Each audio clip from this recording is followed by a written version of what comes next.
संगमनेरमध्ये आज महाराष्ट्र दिनानिमित्त एक आगळा वेगळा उपक्रम राबवला जातोय।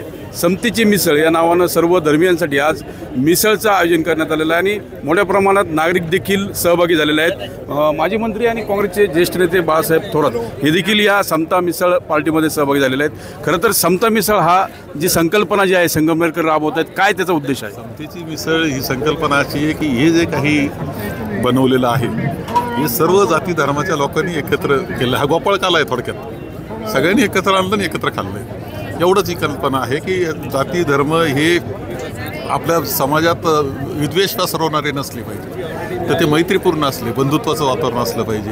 ही संकल्पना घेऊन युवक काँग्रेसनं ही कल्पना राबवली, खूप यशस्वी झालेली आहे। आपण बघितलं तर पहलगाममध्ये जो हल्ला झाला त्यामध्ये धर्म विचारून मारलं गेलं, अतिरेक्यांनी नागरिकांना पर्यटकांना मारलं, कसं बघता?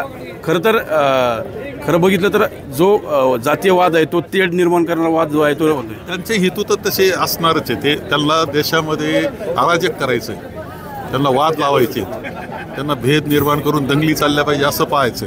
आपण सावध राहिलं पाहिजे की अतिरेकाची ज्या कल्पना आहेत ते यशस्वी होणार नाही याच्याकरता। उलट काश्मीरमध्ये जे घडलं दुर्दैवीचे, परंतु तिथं आपल्या देशाच्या एकतेचं सुद्धा दर्शन झालं। तिथं मुस्लिमांनी बलिदान केलं, त्यांनी मदत केली, तर हे एकतेचं दर्शन आहे आपल्याला सगळ्यांना एक व्हावं लागेल देशासाठी। जातीय जनगणनेचा मुद्दा जो आहे तो वारंवार मांडला गेला, तो आता राबवण्यासाठी प्रयत्न केले जातात। कसं बघता याच्याकडे? जातीय जनगणना लवकरात लवकर व्हायला पाहिजे।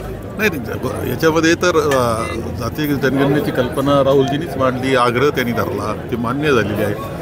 ज्याचा जेवढा संख्या असेल त्याप्रमाणे त्याचा वाटा दिला पाहिजे ही कल्पना त्याच्यामध्ये आहे आणि त्यामुळे ती आता पुढं जे आहे ते जसं वाटा मिळेल संघर्ष कमी होतील आणि त्याच्यातून शांतता वाढेल अशी अपेक्षा आहे। समता बंधुता वाढावी यासाठी या खरं तर समता मिसळचं आयोजन केल्याचं बाळासाहेब थोरात यांनी म्हटलं आहे आणि एकंदर जर बघितलं तर मोठ्या संख्येने नागरिक जे आहेत या मिसळ पार्टीत सहभागी होताना देखील आपल्याला पाहायला मिळतं आहे। मनोज गाडीकर, TV9 मराठी, संगमनेर, अहिल्यानगर।